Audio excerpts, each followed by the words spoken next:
Hello students, today we will continue for third sem diploma electrical students and the subject is EEM and we shall resume from where we have stopped in our last class, that is the application of semiconducting devices. Now today the other application of semiconducting devices we will discuss is transistors.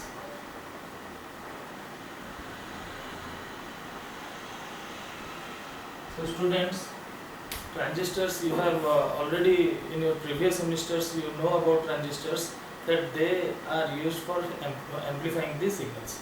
So it is that only, but I will just tell you some of the basic of this transistor and how they are used in manufacturing by using semiconductors. So these transistors, the property behind it can be understood that in case of our electrical conducting material, they possess positive temperature coefficient, but also one thing, in a conducting material they will possess or they will follow Ohm's law, but in semiconducting materials they do not obey Ohm's law. Rather, in this case the current increases very rapidly with the small rise in voltage. So they are not linear, as in case of our conducting materials, or in case of your conducting materials, or in electrical materials like conducting materials. Again, this transistor is a two junction, three terminal device, and it is made by using either by P, N, P or by N, P, N. So as I said, it is a two junction, three terminal device, and it can be used by NPN or PNP or NPN. So if I will make them this way, there will be having, so I will explain you one by one. Let me just clear this section. Let me first make you understand about NPN. So here I have two junctions, that is this junction and this junction. So it is a two junction. Now how much there are the terminal number of terminals? There are three. So this terminal is known as your emitter, or you can write it in smaller, so E. This is as base and this is as collector. So it is a two junction and three terminal device, which can be either NPN or PNP type. As your requirement will be, we can manufacture NPN or PNP type of transistors. Now coming to their applications. So students, these are basically used for amplification of signals, and they are also used for switching circuits.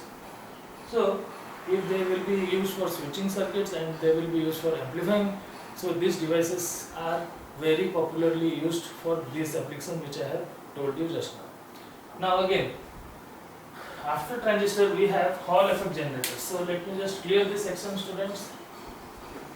So the other use of semiconducting devices, Hall effect generators, right? So what is Hall effect? First of all we will understand, then we will go to Hall effect generators. So I will draw a diagram so that you will be able to understand the basic concept of Hall effect, right? So it consists of a semiconducting device, which I will draw. Suppose this is that semiconducting device or substance. Let me make it a 3D view, right?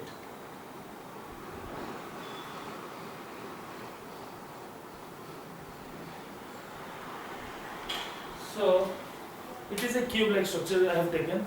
Now, if the surfaces, if we count the surfaces, how many? What are the number of surfaces in this structure? It has 6 surfaces. So now, if this cube we allow a passage of current in a magnetic field, then a magnetic field will be induced. So let me draw the diagram so that things will be much better and clearly understood to you. So what are these things? These are the magnetic field.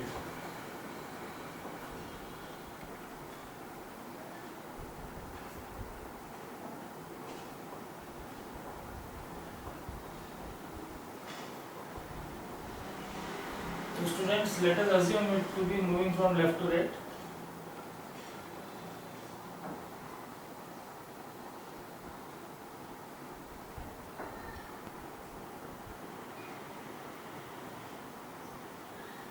Right. So this is that surface, and now we will do one thing. We will apply, or there is a source of current. I have drawn like this a symbol of current so that it will be understood by you. This surface is not visible, so this is the top surface. The bottom surface I have taken the another connection and connected over here. Then the left out surface, if we will take the two terminals,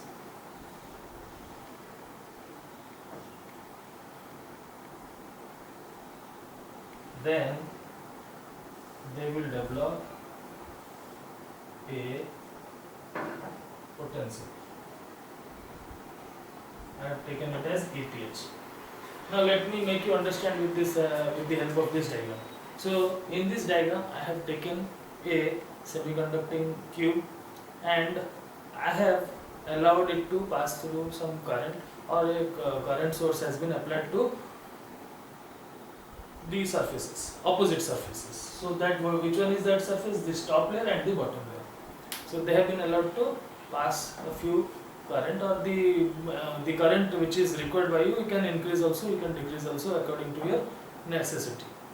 Now, after this current has been passed, this arrangement has been placed in a magnetic field. So this magnetic field which I have shown you in dotted forms is the magnetic field of lines. So here these magnetic lines of forces are present, and the lines of forces are from left to right. So if this is the condition, then the other two surfaces which are remaining other two surfaces will induce a voltage. This is exactly what is Hall effect. So these kind of generators are used for measuring the magnetic field strength. By using these generators, you can measure the magnetic field strength of the earth also. So it has very high capacity, so you can measure the magnetic field strength of earth also.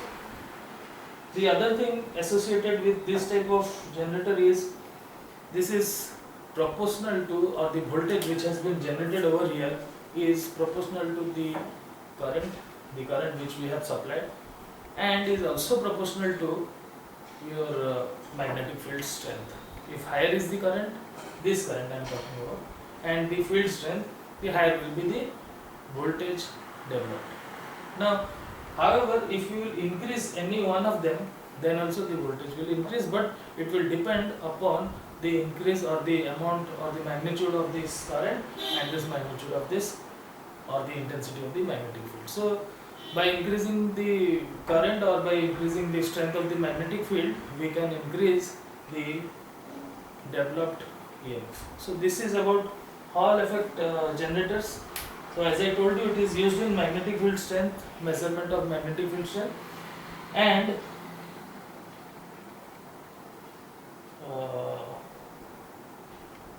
these are used for magnetic measuring the magnetic field strength. Now students, coming to strain gauge, the other application of semiconducting devices, let me write it down first. This was Hall effect generator.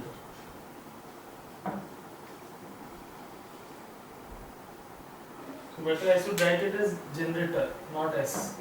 Right. Now moving to the another application of semiconducting devices, that is your strain gauges. Let me just clear this section. So semiconducting devices are also used for manufacturing of strain gauges. So what are strain gauges? You will understand.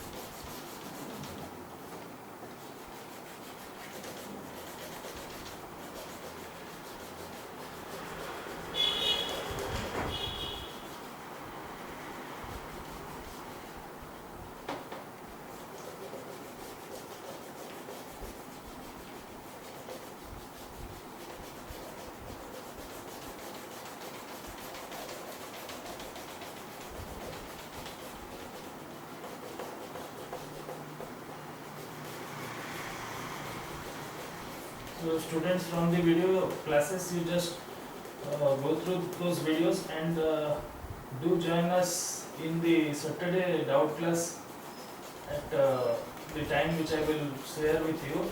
But you should carry your doubts on those Saturday classes.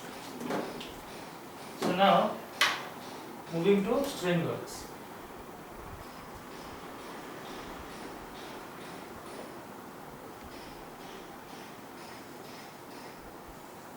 Now, before we will understand about the strain gauges, first let us understand the basic principle upon which this semiconductor were working.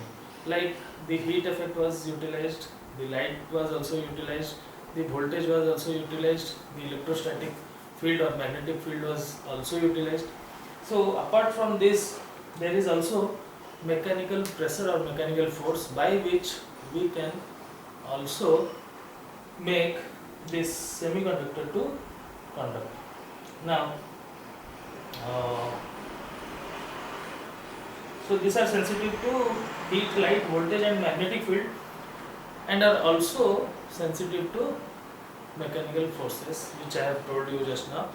So they are also sensitive to mechanical forces. So if you will take a thin rod of silicon and you will just pull them axially, right? If suppose this is a silicon rod, thin one, and I will just pull it this way. So what will happen? There will be a change in its resistance. So this change in resistance is used in a strain gauge.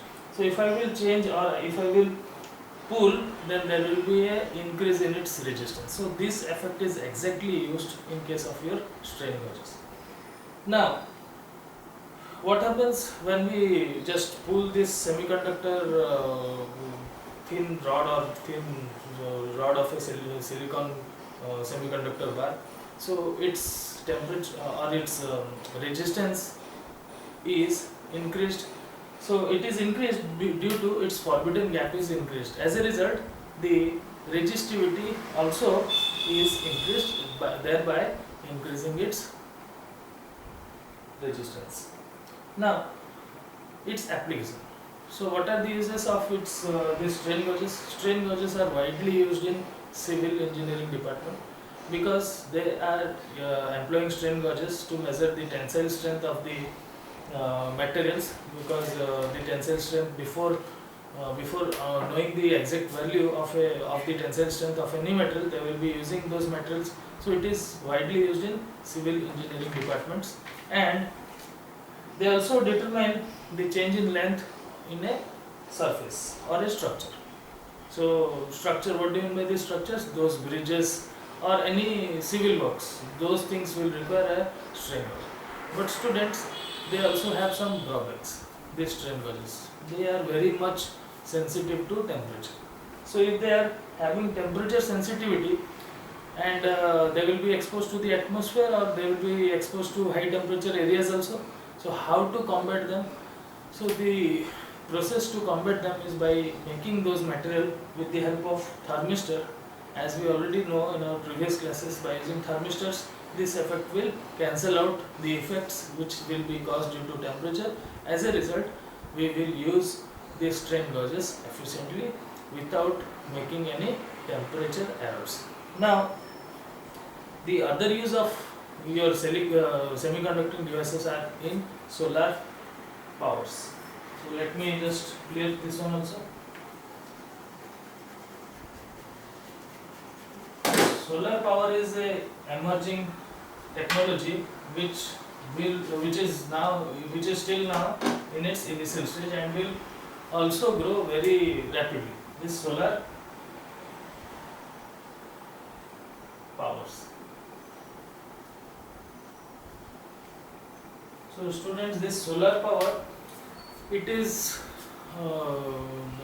initiatives have been taken by governments, and everywhere solar energy has been appreciated also, because we all know that sun is a very vast source of energy. So how can we convert this solar energy into electrical energy? If we can do it, or the conversion is made, we will form, or the energy which we will get will be obviously eco-friendly, it will not harm to our atmosphere, and its efficiency will also be higher. So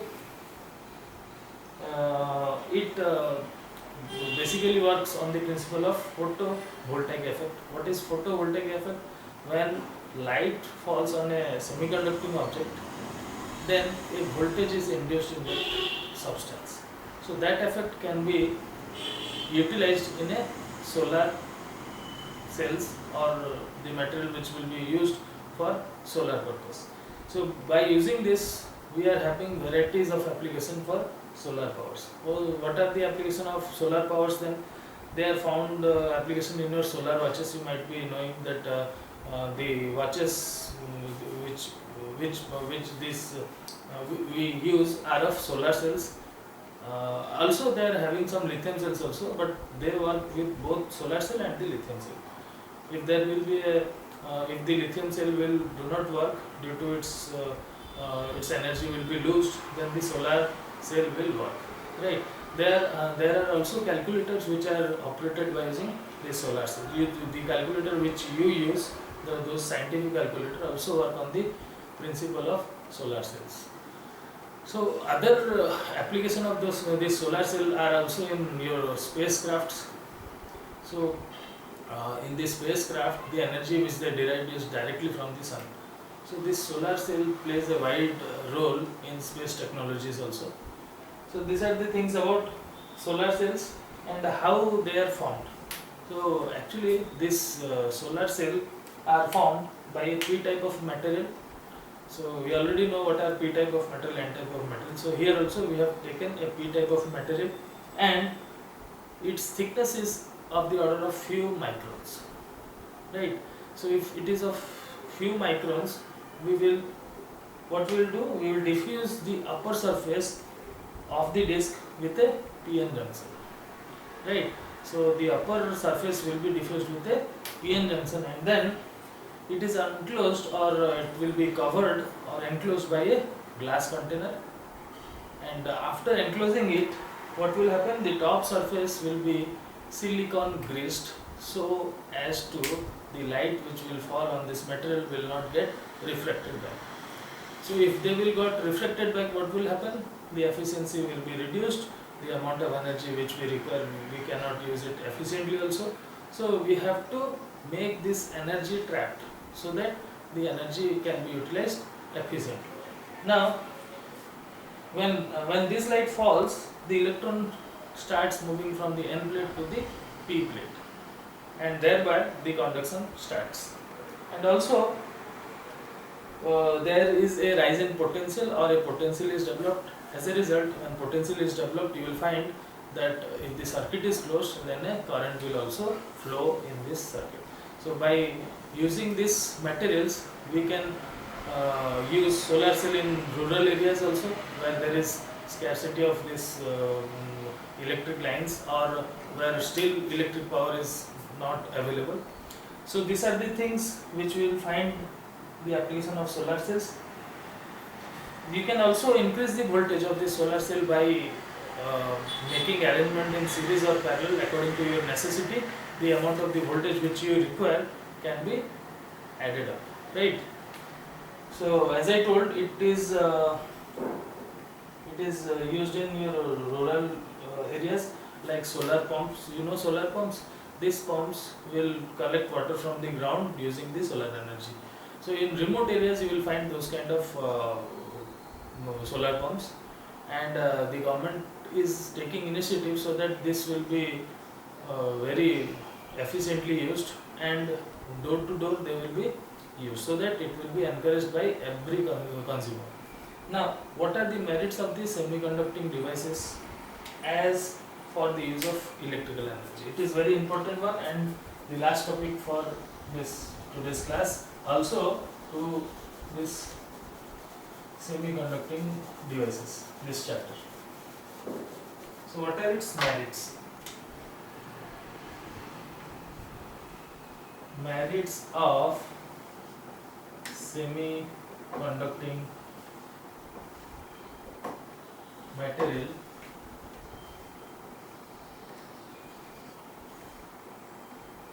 for use in electrical engineering.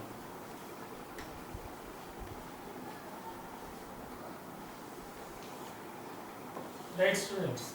So now we will focus those things only which are related to electrical energy, because you all are now in your specialization trade. So you are all belong to electrical, so you will understand what are the merits of these semiconducting devices, what are the advantages for using this semiconducting material. So the first advantages or merit will be its small size and weight. Because student, by using this semiconducting material, the size will be drastically reduced, thereby its portability will be increased.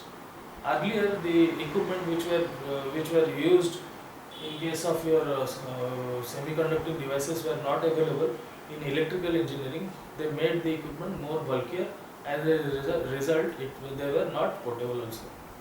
But now, by the use of this semiconducting devices, we have made them smaller in size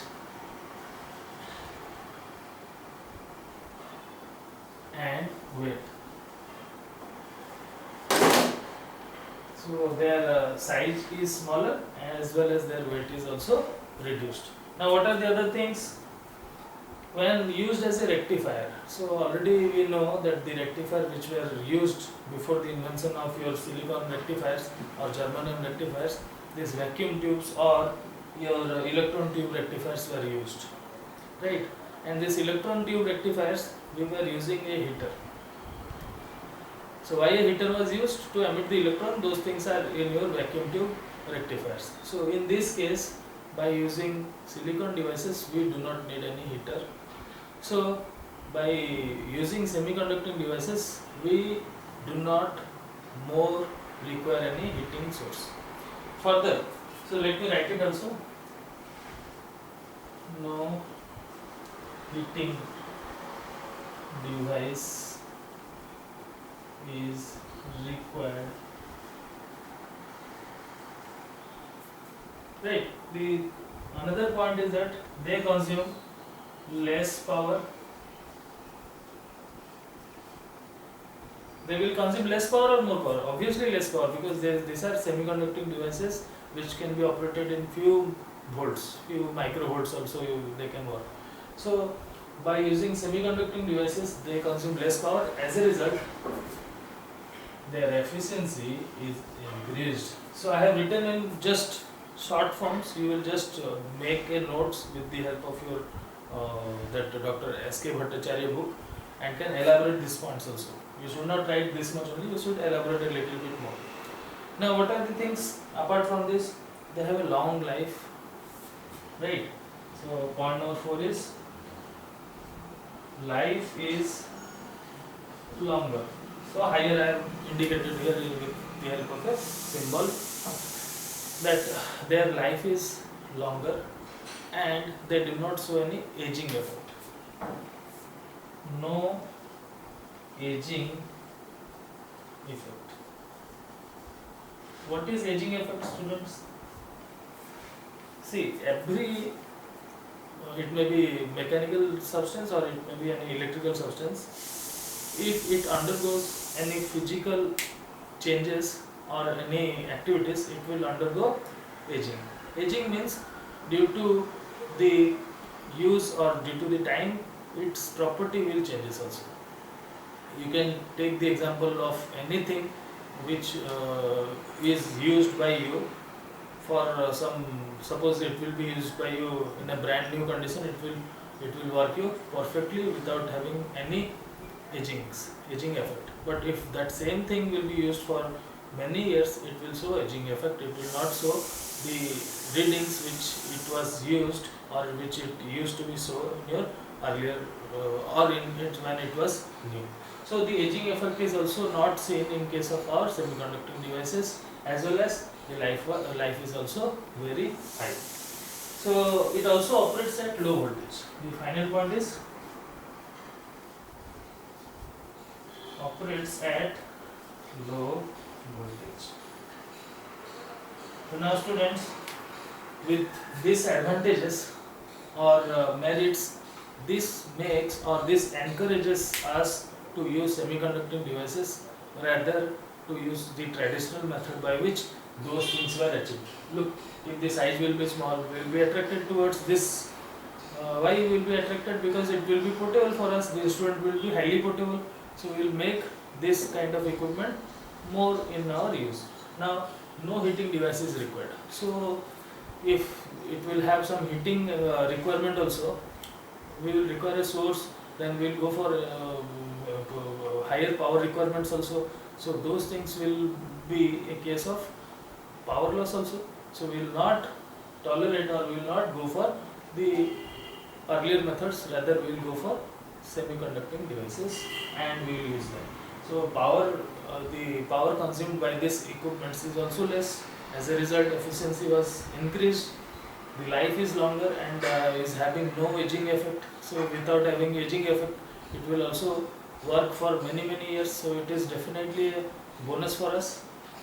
Lastly, it operates at a low voltage. So if it will operate at low voltage, then the requirement will get more squeezed, or the requirement for higher voltage is now gradually decreased. As a result, by using semiconducting devices, we have achieved many things, and yet we are developing things so that they can be used in electrical engineering in a vast method.